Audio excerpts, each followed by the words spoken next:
Bam. This is Harley Wallen, and you are watching the Break It Down show. That's right. This is fun. Harley is a filmmaker. He's got a new film coming out called Beneath Us All, and I thought we would grab him for a fun episode. It's funny. I'm on the road in New Mexico, and who would have thought this? Like, we're approximately the same age. I'm 53. I won't make you say how old you are, but Right. who would have thought that New Mexico would become and Atlanta and all these different places that have become these filmmaking meccas, like viable, like if you want to make a film, you can go to New Mexico and you can get it done. Like it is a place you go to. It's funny. It sounds so crazy, but then again, for a long time, it probably sounded crazy that cars were made anywhere but Michigan. So I think it's the same thing that happens. Sometimes the original area almost becomes impossible to do anything but that. And then eventually it becomes impossible to do that. And I think that's a part of what's happened to LA. It went from being the city of glamour and everything. And then it became where all movies had to be made. And now it's where no movies can really be made. And it's weird how it works. Yeah, it is weird. And you're right. There's you get priced out of the market there for a number of reasons, whether it's money or you have to say politics. There's a number of reasons why it becomes unions, and there's nothing wrong with the union, right? But if you want to make an indie movie, you don't have to be in Hollywood for that, Correct. And to be honest with you, even if you were going to go with union, and even if you were going to have a little bit extra money, a lot of those movies now are made in Romania or in Minnesota. Ohio has incentives. You don't have to be in a specific spot at all. Yeah. Just to make that point a little further, when the strike first started, and the strike thing is important because the industry is changing. Mark Ruffalo says, "Have you guys heard about these indie movies? Maybe we should be making some of these." You're an asshole, look, Mark Ruffalo's not an asshole, but that's how stratified this world can be. And to your point, if you want to have Mark Ruffalo make a movie, you can't afford it unless you are in the Hollywood world with these giant budgets. And those studios only make a very few and very select movies a year. Yeah. Well, with the TV series and the movies, it's all kind of the same thing. It's a very elite clique of people that gets to do pretty much whatever they want. And then we are juggling and struggling, figuring out how to do everything in the indie world. But I think the indie world is far more exciting because we take the risks that they can't take. We tell the stories that they can't tell. We can romanticize. We can have fun with this because to us it is art. And you can define art any which way you want. Some people say my art's more art than your art. No, it's all art. I don't care if you made the Sixteenth Chapel or if you made Mona Lisa or if you're spraying graffiti in an overpath. It's all art. Yeah, it is all art. And when you look at what you want to make, how would you define what your art is? Because I don't want to say that you have a specific genre, but you do seem willing to stretch out. Yeah. I mean, it took me a long time to get to the thriller and horror stuff because that is really what I love.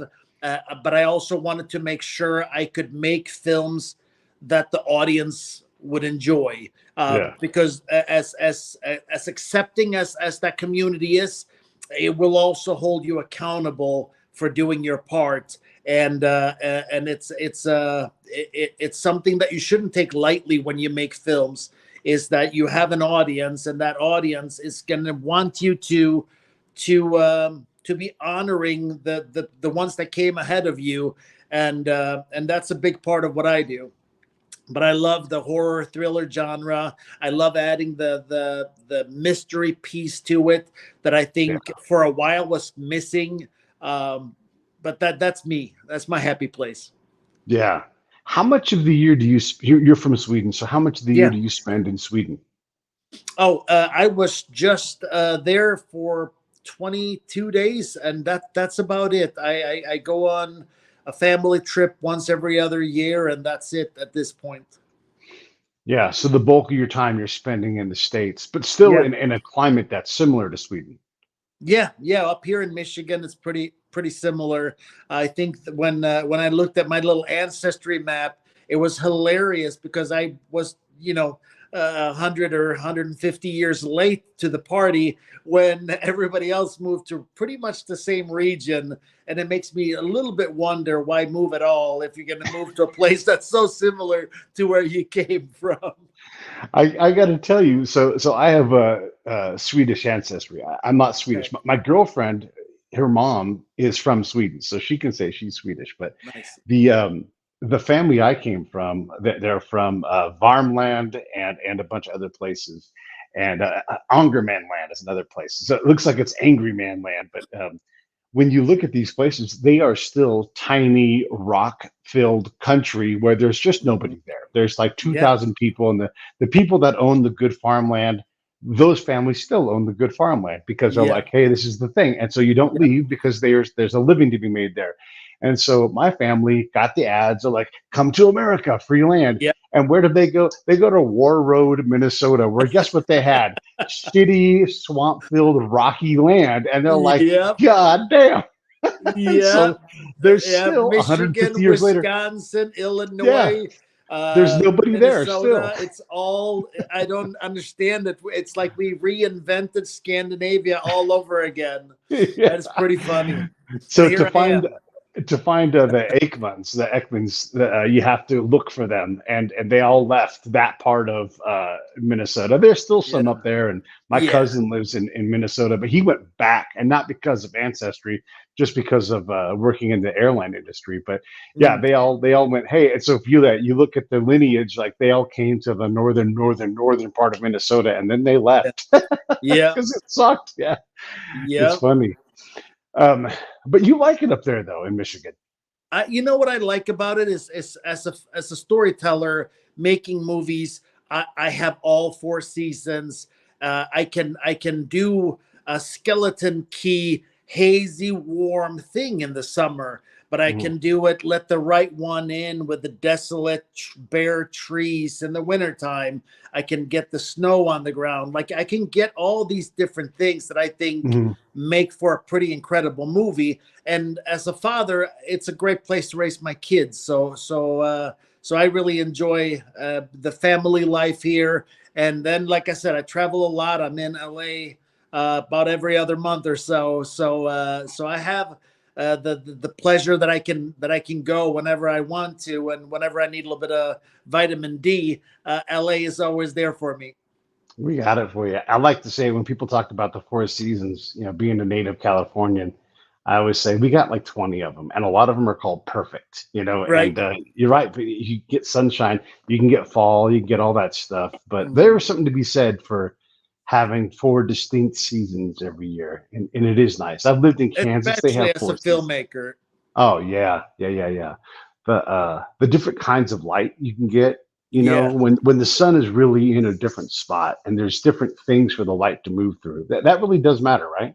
Absolutely. And like I said, I mean, if you're telling the tale of Nosferatu, when you imagine it in your head, you're thinking desolate trees. Yeah, Just are. And you yeah. don't really get that elsewhere. So to have that access, if you wanted to do a perfect romantic comedy and you have the couple whisk through the picturesque trail of the leaves changing color. These things are maybe silly, but they work really, really well in visual storytelling. Yeah. What you're talking in terms of images, right? You're talking Yeah. light and the things you're pushing light against. Yes. Do you think about words as much? I do, but I like to me, a script is more of a guide rail rather than Hmm. handcuffs. There are few lines that I need said exactly as they're written. And oftentimes, I need you to understand who you are and how you feel about the people in your scene. And then I want the words to become so natural that that I believe that is a regular conversation. So that's more important to me than the exact words coming out. I like to be an actor's director because I think when you can get people to perform and be their truest form of whatever character they play, I think it comes out and I think it shows. One of the things that I notice in big budget movies is they rely on sound a lot, and there's certain sounds that there's certain sounds that mean something to you, but there's a lot of sounds that just I'm going to be critical right now, and like this sound. I'm like, please stop with that stupid sound, or this sound, like when they have like a sound and it's like rubber bouncing on asphalt. Yeah. Like, please stop with these overused sounds, right? Like just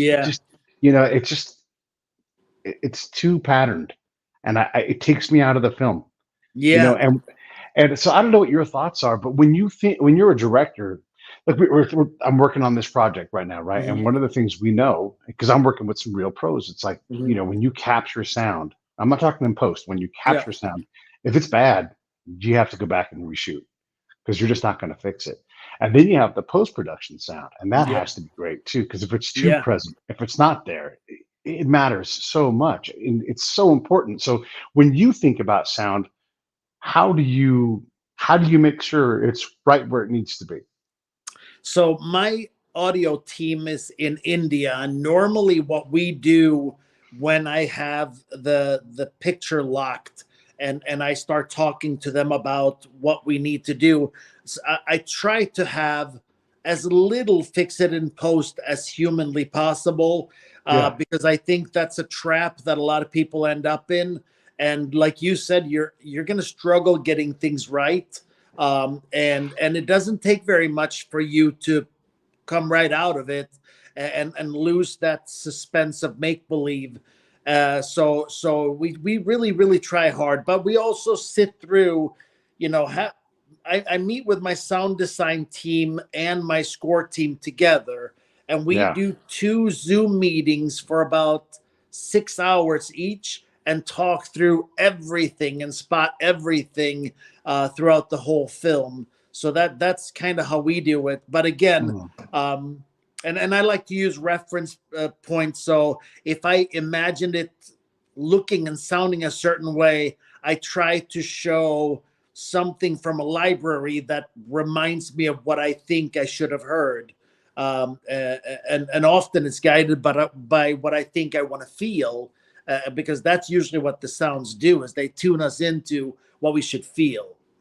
Yeah, that feeling part is essential. I want to stick with some of these elements because as you're assembling this, like this is the stuff that you're never going to notice, but for you, they're critical elements, and once you master them, you're never worried about it, and you collect your people that you can say, I no longer have to worry about this. And when we talk about indie films, there's all these hats, and one of the questions I love to ask, so I'm going to ask you, like, when you first start out, you're the marketer, you're the PR person, you're the shooter, you're crafty, you're everybody, right? And so your DP, that person who's like, no, this is the lens, and you're like, what lens even is this lens? Oh, I found it at a garage sale, and they're so into the lens craft, the craft of lenses. You're like, oh my God, I never want to think about lenses again. And this person is so into, like, it's all they think about, right? And so you do collect these people, you pay them well so that they stick around, and you just never have to worry about it again. The people who find props, we had Tony Toast on the show, and he's like, I'm thinking about a pomade can from the 30s, and the prop person shows up with 3 of them, and he's like, oh my God, I have to be more clear with this. I just spent $600 on pomade cans. So talk about some of these things that you're like, talk about director of photography and how important that is to you, but also talk about some of these hats that you've been able to get rid of because you're fully established now, right? And so you're like, I love not having to worry about this anymore because it's not something that I love about making films, but I love what I get now. Yeah, no, you're definitely right. In the beginning, you're everything. You're a writer, producer, director, prop, like you do it all. Yeah. And the goal needs to be to say, what am I best at? What am I absolutely best at? And then keep those maybe 2 things. and then pull away from the other, and then hire people that are better than yourself in each and every regard. And the DP is just that for me, because I am such an actor's director. I need somebody to help, because the way I think of the shot is not technical. I just know what I want.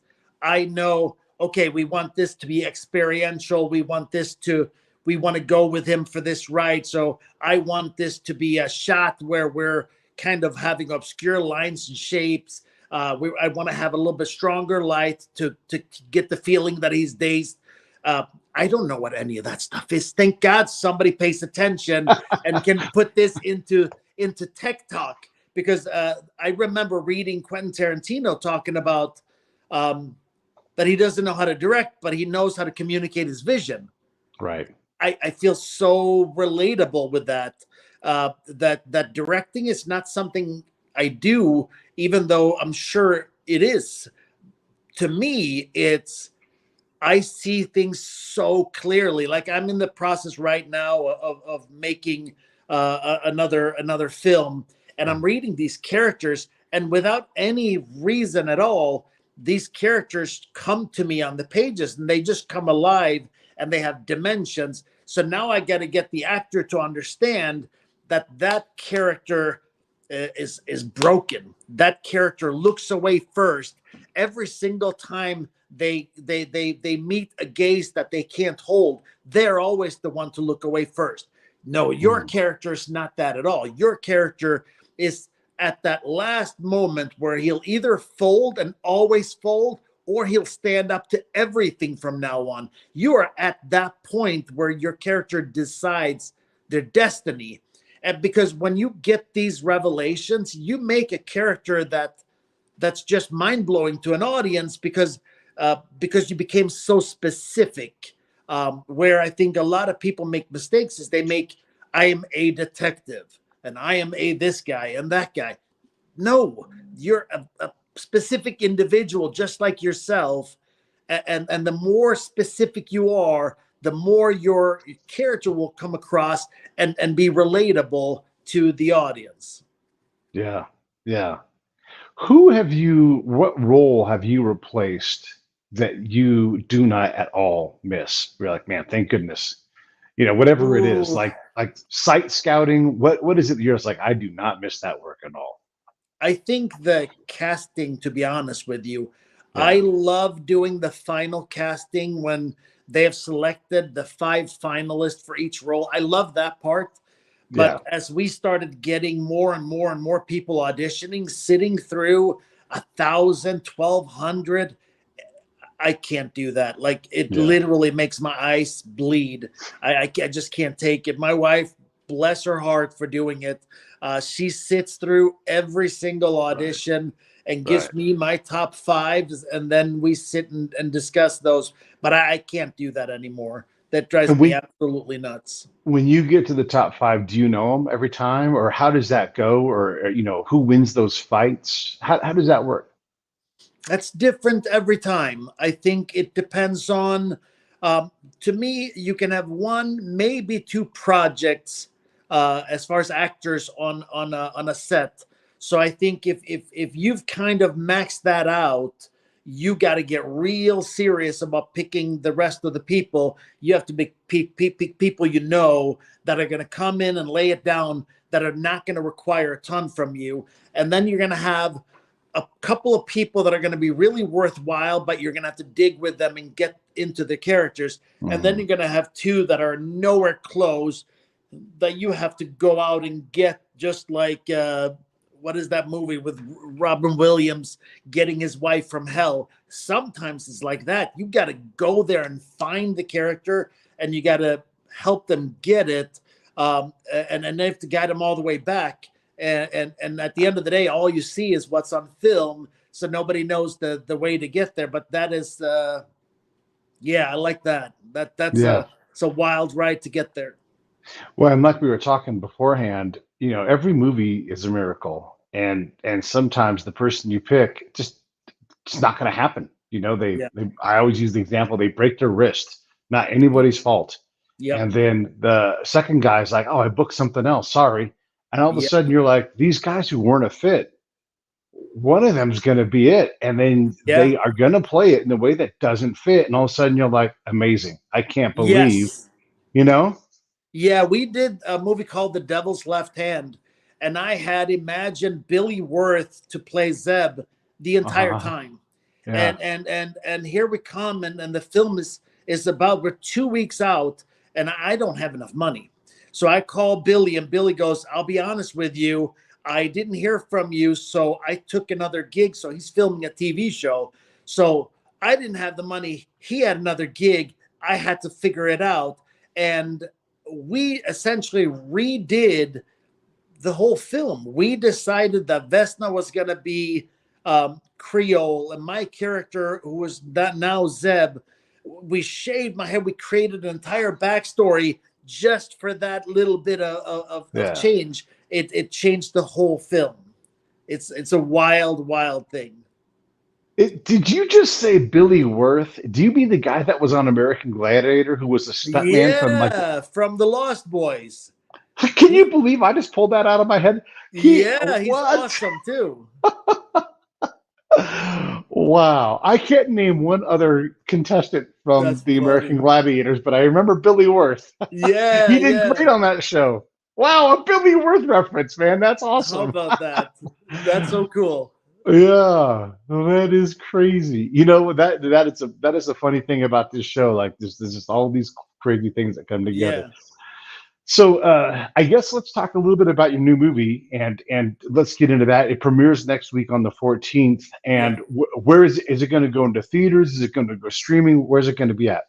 So what we know is in the U.S., they're not doing a theatrical. It still sounds like they're doing one in the U.K., which is going to be pretty interesting because I don't know if we're going to end up being a part of that at all.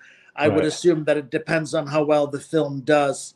But yeah, it's really exciting. This to me is kind of like my baby. I feel like it's our best yet. It's a vampire tale, but we wanted to mix up this whole vampire thing. So we did a couple of things that we thought would be fun.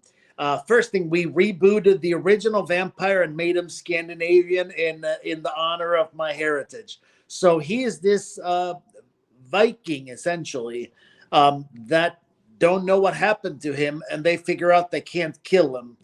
They put him in a coffin, seal him with an Yggdrasil pendant, bury him in North America, and head back.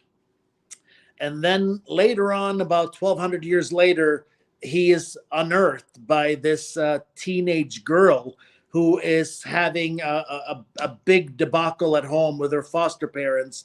And when he first comes out, he's so weak from not having anything to eat for over 1,000 years that when he finally gets out, he barely knows what he is. And she decides that she wants to save this bird with a broken wing, so to speak.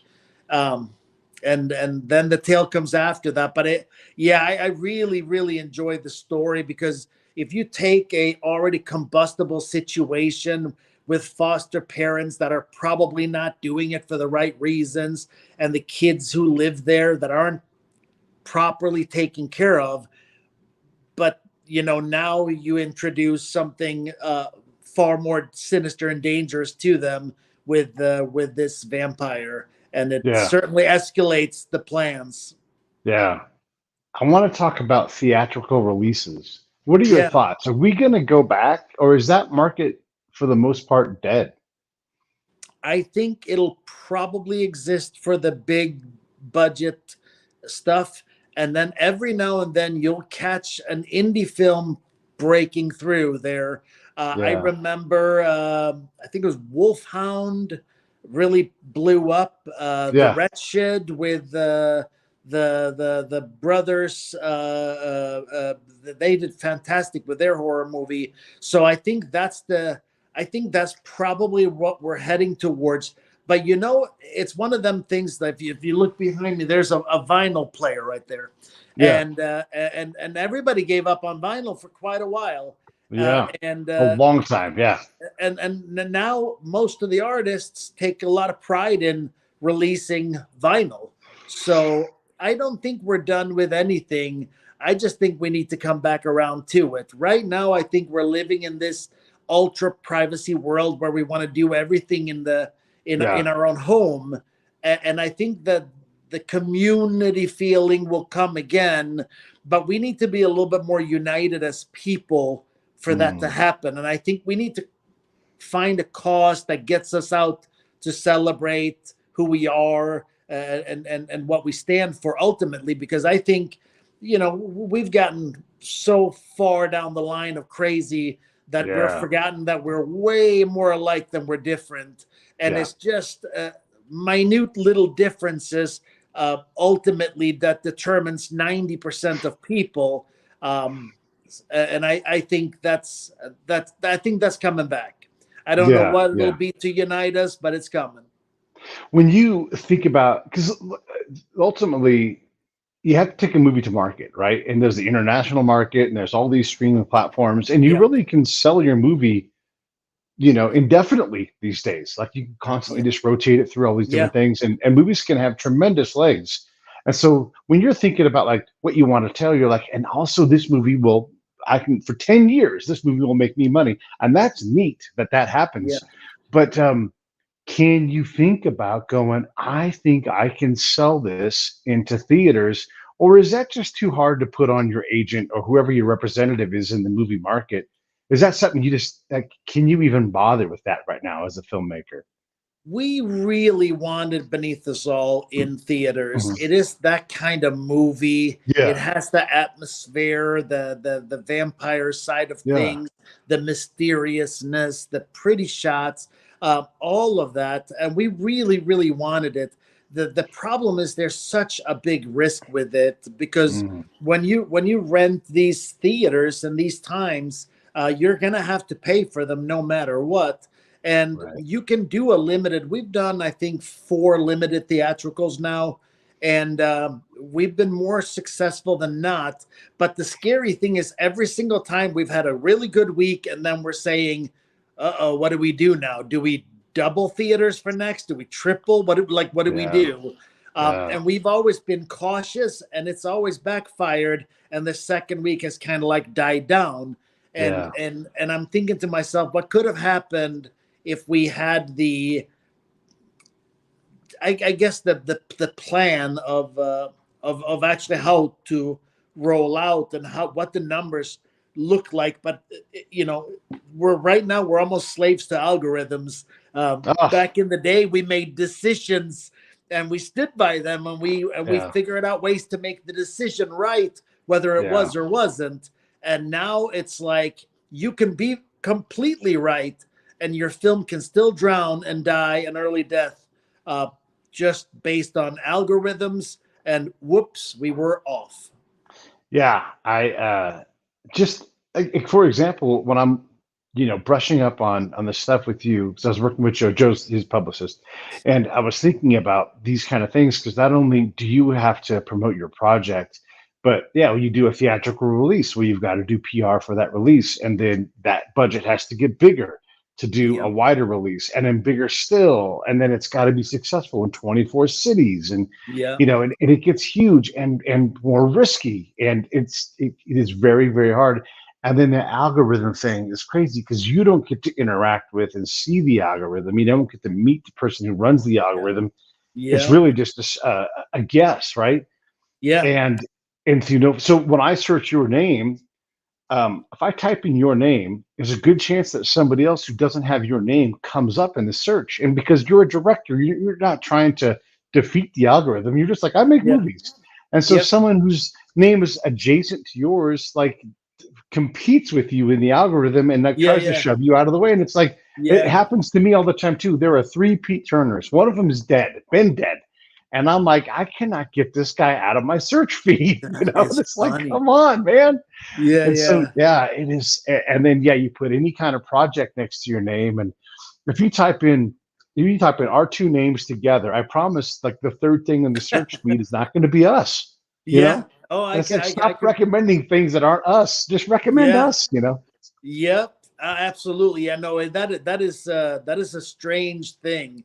And I would say Google is definitely the world champion at it, because you can find other search engines that just seems to have a very different result than you get on Google. But that's neither here nor there. It's just interesting how it Yeah. works, Yeah. because we're just told that this is how it is. Yeah. And I thought that's what we went against for all these years here on.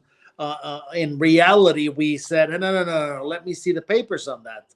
Yeah. And now you can't even get Netflix to disclose viewership half of the time. So This is we so don't even crazy. know what anything is doing. Yeah, yeah, and this goes to the wider point, like on this division of stuff. No matter who wins, it's not political. No matter who wins the next election, we will. A lot of us will disagree. That's happened the last two big elections. We just cannot, because we can't just sit in a room and go, "Here's a stack of yes, here's a stack of no," and this one's bigger than that one. We Yeah. just have to trust. And I know people that have run their little district for voting, and they're like, "It's chaos, man. It's Yeah. chaos. It's Yeah. hard to know who won, and I you're used to right. volunteer Oh, at elections when I was younger, yeah, and it is a lot of work. yeah, Anybody wanting to volunteer at an election, enjoy that. It's a lot of work, and you're under heavy scrutiny the oh, whole time, and nobody yeah, likes you. Enjoy yeah. that job. Oh my God, yeah, yeah, yeah. And So, all you're doing is trying to get it right. yeah, yeah, and it's very hard to get right, and it's very hard to, oh my gosh, yeah. Yeah. Every time I hear stories about it, I'm like, God bless you for doing it, And some of these Yeah. guys are like, I'm a lawyer, and so I'm the judge for this thing, and Yeah. I'm doing my best to be impartial, and everybody is doing their best to try, and it's like Yeah. it is really hard. And so now you take that to the industry that you're in, and you're just like, how do we figure out how are we worse at counting, Like it used to have like a ticket stub. Here are how many ticket stubs we sold. There are 600 of them, and even then you're like, well, yeah, I think you lost some of them because I counted, and it's like there were more than 600 people there. But Yeah. now it seems like we're even worse at counting. Yeah. Well, I think that it's just the way things have become. I think we're slowly but surely we're doing the reverse. If you've watched the movie Idiocracy, I think eventually the only thing that's funny is somebody getting kicked in the balls repeatedly, and we Yeah, won't have real jobs anymore because they're all taken by robots. So yeah, what are we gonna do? We're gonna goof off and watch dumb TV. It feels like that sometimes. yeah. Um, Cat and videos. You and I show me sure cat hope it videos, I'm isn't. gonna giggle. Yeah. So Yeah. okay, so let's go back to Beneath Us All. Yeah. So when you're writing this movie, do you write with anybody else? Actually, Brett Miller wrote it. He wrote. We Okay. had we talked about what we wanted to do. Stephen King is one of my biggest influences. When I grew up, I read all of his books, and I've always loved what he brings to the table, because I think he has a way to write into your head Right. that I really, really enjoy. So we wanted to do something like that, and he also always has layered stories, so that like we're introducing this vampire into a perfectly good drama Right. about this family that's not working, and now you insert a vampire into this, and all hell breaks loose, obviously. Right. Yeah. So that's that's the way we take this route with Beneath Us All, just making it into um, like I said, a regular story that just goes crazy. Yeah. Yeah. I love it. And then, do you have go-to people that you like to work with on the acting side? Like you guys just get each other? Yeah. Yeah. Funny enough, the the best team I think of acting is the team in Beneath Us All. I think Sean Whalen just Yeah. blew You me like Sean for away. sure. Yeah. Yeah, he's an actor's actor. Anybody working with him, he's going to be the least of your concerns. He's going to show up with a well-developed, well-planned character that is probably exactly what you were hoping for. Maria Olsen, to me, is another one of them that's just incredible to watch on screen. And the fact that they ended up as a husband and wife, it gives me that hereditary feel between them. It just feels like something that's not working, but is still there. And then Jan, he gets to kind of be the Steermaster again from The People Under the Stairs. Jan Birch, who played the Steermaster in The People Under the Stairs, he's the vampire. And we're bringing this vampire back from not even knowing that it is one. So he's another one of them that I really love working with. And then locally, I built a team of actors that are almost, name talent in their own right now from me using them repeatedly. Angelina Danielle Sama is fantastic. Calhoun Koenig is amazing. We've had a few other. Chris was one of my absolute favorites, who essentially retired from acting, but he did a bunch of my films early on, and I just love having that to pull from here locally. Everybody couldn't move to Atlanta or wherever else. So they stayed here to take care of their kids or to have their daytime job or whatever it may be. And I have the privilege of being able to locally cast them into my films, which is just incredible. Yeah. You think about that. Like, you've built a company of players, right? And you get to repeatedly make movies. That is a dream come true. It is. And then I bring in Richard Tyson a lot. He's another one of them guys that I think is highly underrated.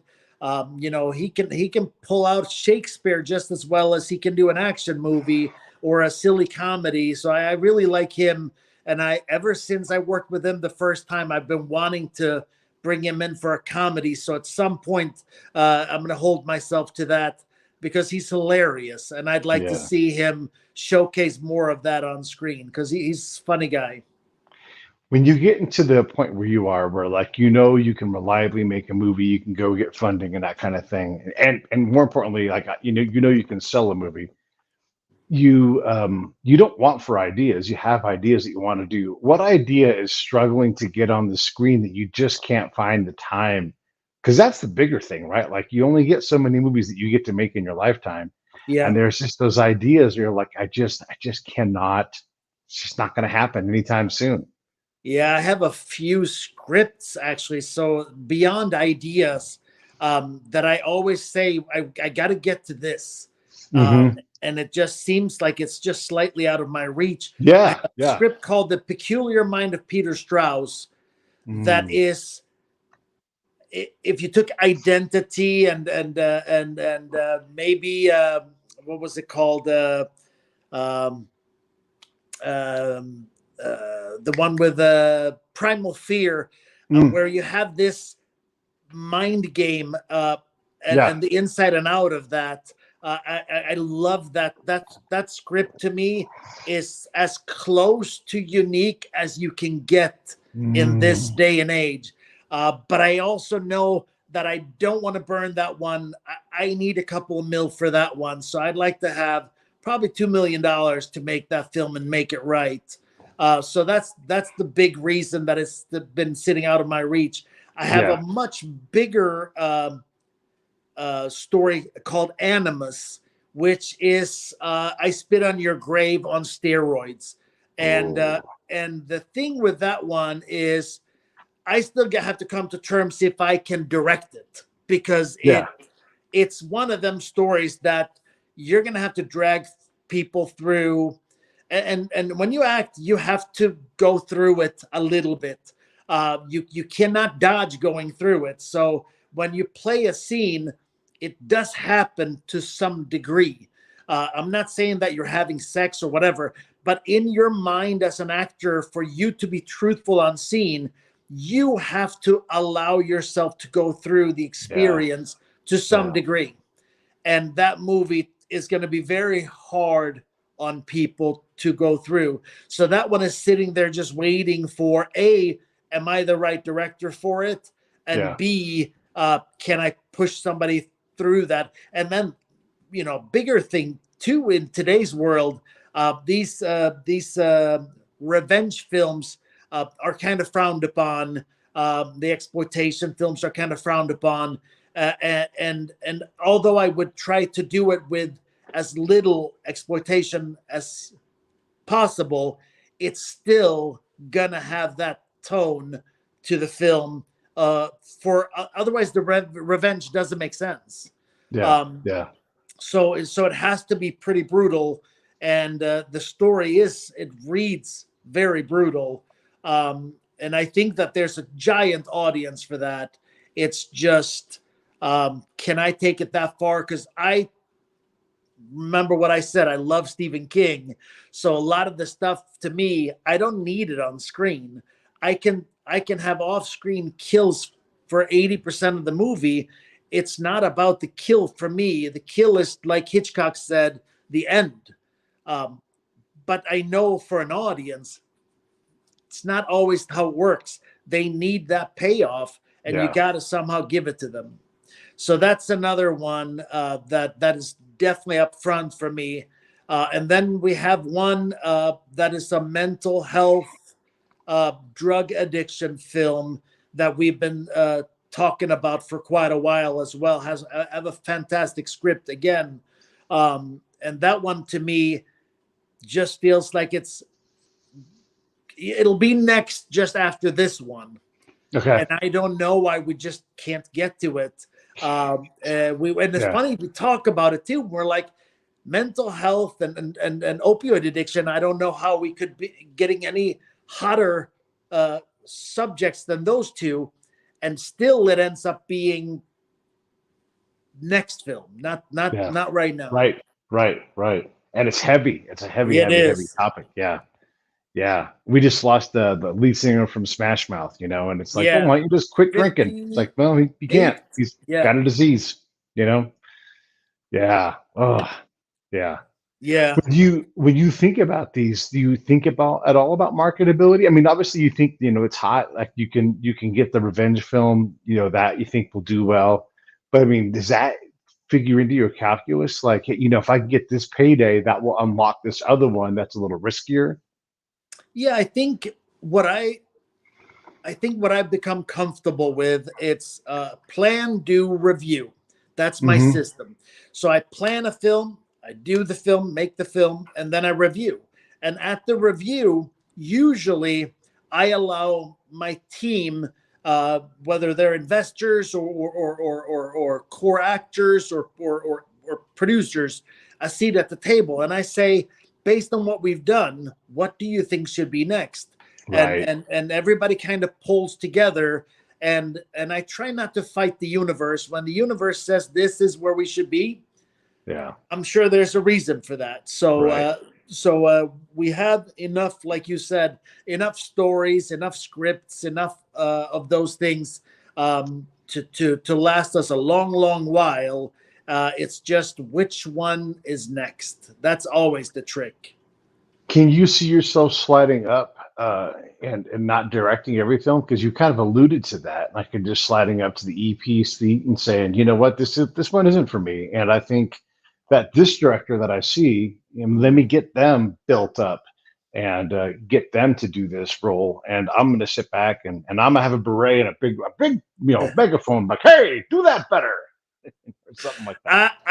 If I was going to have somebody else direct, I know what it's like directing with handcuffs. I would not do that to them. Okay. So if you're going to hand off the reins, you hand off the reins. Okay.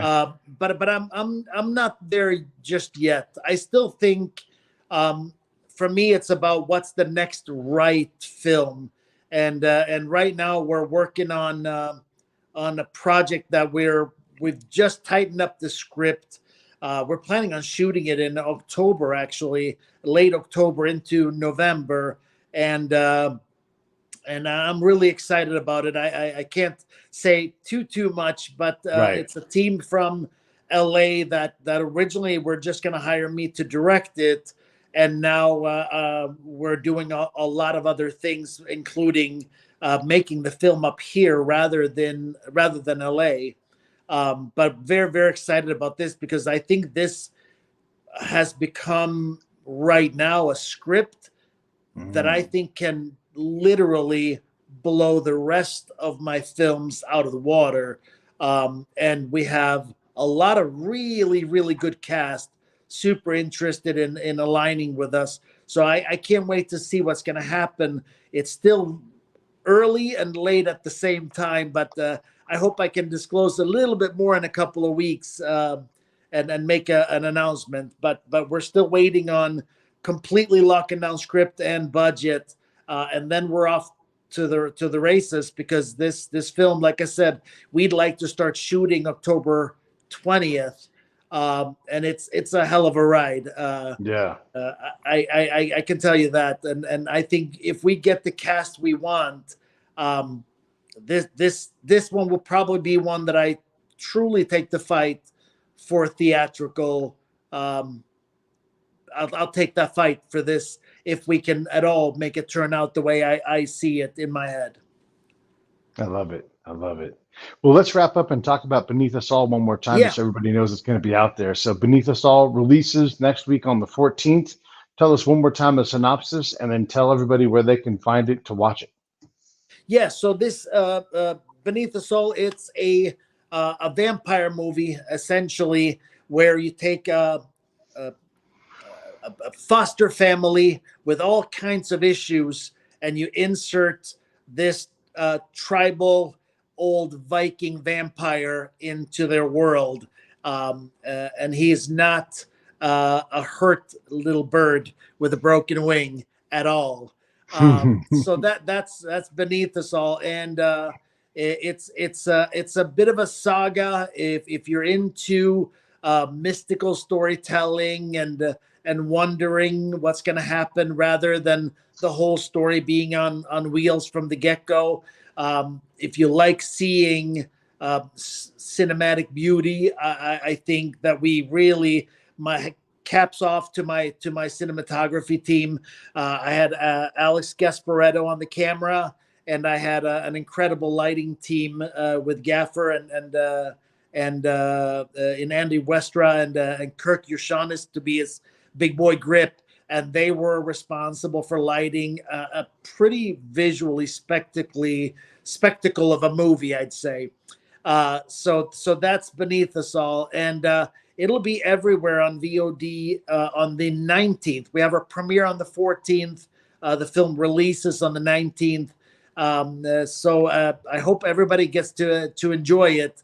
It's definitely my crown jewel so far. I love it. Everybody go check it out. Video on demand. And I'm going to run these credits. Anything in closing before we wrap this up, Harley? No, just appreciate your time, man. I had a good time. Good. All right, stand by. Hey, thanks for watching the show. I really appreciate it. Right here, you can subscribe. Please do that. It makes the show grow. Hit that notification bell so you know which incredible guest is coming up next. Down below is the PayPal link. You can put a small subscription in. That is an enormous help. All that money goes right back into the show. And then right up over here are the next episodes you should listen to, curated by yours truly. Thank